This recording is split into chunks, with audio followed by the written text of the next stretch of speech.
Mawana sugars limited द्वारा वृहद गन्ना किसान समागम का आयोजन।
लगभग एक पूरी ग्रुप संभाल लेगा। यस सर, ये पर्पज है और चलो उसके ट्रायल वगैरह करा। यस सर, हमने 142 डेमोस्ट्रेशन उसके लास्ट ईयर किए थे आपका वेस्टर्न यूपी।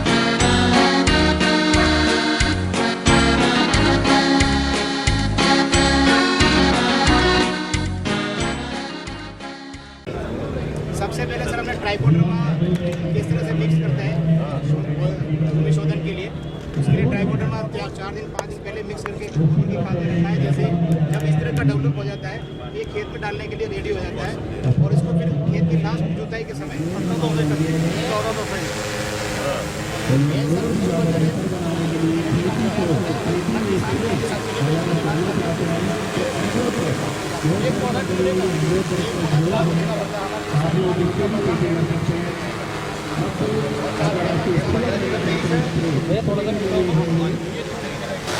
सारा दिन हम लोग क्या स्प्रे करने में लगे रहते थे और टाइम भी हमारा ज़्यादा लगता था, लेकिन अब नए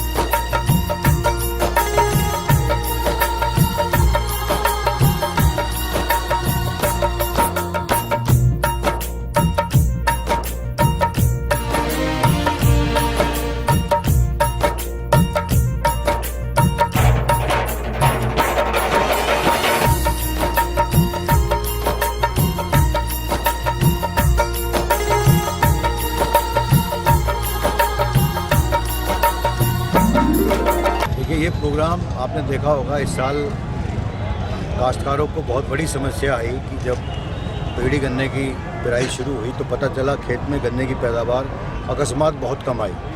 उसमें बीमारी थी, गन्ने में बढ़वार नहीं थी। किसान जब जाता था सोचता था इस खेत से एक ट्रॉली निकलेगी, वो आधी ट्रॉली में ही ख़त्म हो जाता था। तो जो ये 238 वैरायटी हमारी चल रही थी पिछले तकरीबन 18-20 साल हो गए थे इसको वैरायटी को जब आई थी, और उसके बाद जब हमारे इलाके में थी तब भी 14-15 साल हो गए थे। तो किसान को भी एहसास हुआ कि भाई अब इस वैरायटी की उम्र जा रही है। तो आज इसकी ज़रूरत इसलिए पड़ी कि एक वैरायटी जो पिछले 10 सालों में काश्तकार और चीनी मिल दोनों के लिए जिसने पोषण का काम किया हमारे, क्योंकि एक वैरायटी आई और जिसने जान डाल दी हमारे काश्तकारों के बीच में और चीनी मिल के। आज जो चीनी मिल का रूप है, चाहे वो डिस्टरी को ले लें, चाहे आप गन्ने की पैदावार को ले लें, रिकवरी को ले लें, काश्तकार की अपनी आमदनी जो पर एकड़ है उसको ले लें, इसमें इस वैरायटी का बड़ा सराहनीय योगदान रहा। और जो हमारे वैज्ञानिक हैं, जो करनाल रिसर्च इंस्टीट्यूट है, शुगर केन ब्रीडिंग इंस्टीट्यूट का, उसके वैज्ञानिक आज हमारे बीच में हैं, डॉक्टर छाबड़ा साहब और रविंदर सिंह जी, तो इनका बड़ा योगदान रहा। तो ये समय था कि एकदम हमें चेतना आई कि एक वैरायटी जिसने हमें लगभग बहुत जीवित कर दिया था, लेकिन कहीं ना कहीं हम आलसी हो गए थे। हमें लग रहा था ये वैरायटी परमानेंट चलेगी।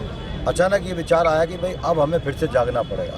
तो एक तरह से जागरण करने की एक गोष्ठी है। सामने देखना, सामने एक साथ सामने देखो,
सामने 12वीं क्लास शायद थोड़ा विलम्ब हुआ कि इंडस्ट्री से विलम्ब हो गया कि ना तो काश्तकार समझ पाया ना हम समझ पाए कि दोस्तों एक्टिविटी एक दिन जानी है।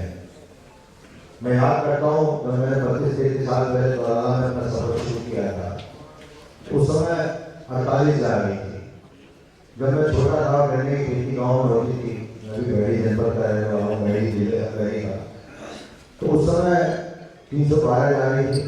उसके बाद हमने 1158-57 जाती हुई देखी, फिर 64 जाती हुई देखी, 48 के बाद और फिर 767 जाती हुई। लेकिन जब 238 आई तो काश्तकार और हमें दोनों को बड़ी सहूलियत थी। काश्तकार को गन्ने की उपज मिली, चीनी की उपज मिली, और 2012-13 के बाद ये वैरायटी तो आई थी 2009 में। लेकिन 3-4 साल लगे हमें काश्तकार को ये समझाने में कि मिट्टी इसको पकड़ लेगी, जो हाल आज 15 का आपको बताते हैं। कब उसके जीवन चक्र को भी समझना आवश्यक है। और बड़ा अच्छा वीडियो यहाँ प्रदर्शित किया जा रहा था, बड़ा अच्छा लगा। उसने हर स्टेज को दिखाया है, ये बड़ी अच्छी बात। बनाने वाले को मैं धन्यवाद देता हूँ, वो बधाई की बात है। अब देखिए, हम कहते हैं कि इसकी पहली पीढ़ी मार्च के प्रथम सप्ताह में अच्छी क्रांतिकारी कराई है CO 312। सुना होगा आपने, जो बुजुर्ग किसान है 75 से 80 साल तक वो वैरायटी खेतों में रही। तो उस वैरायटी में जितनी भी पुरानी चीजें मिले हैं, हो सकता है आपकी भी हो या 1932, 1935, 1940 के दशक में जो चीनी मिलों की स्थापना हुई वो उस वैरायटी की थी। देखो, मैं विज्ञानी के जनों में मैं भाषण आपको बीच नहीं दूंगा, मैं सीधा सवाल आपके सामने करना चाहूंगा। 238 करोड़ किसान भाई का हाथ खड़ा करने के बाद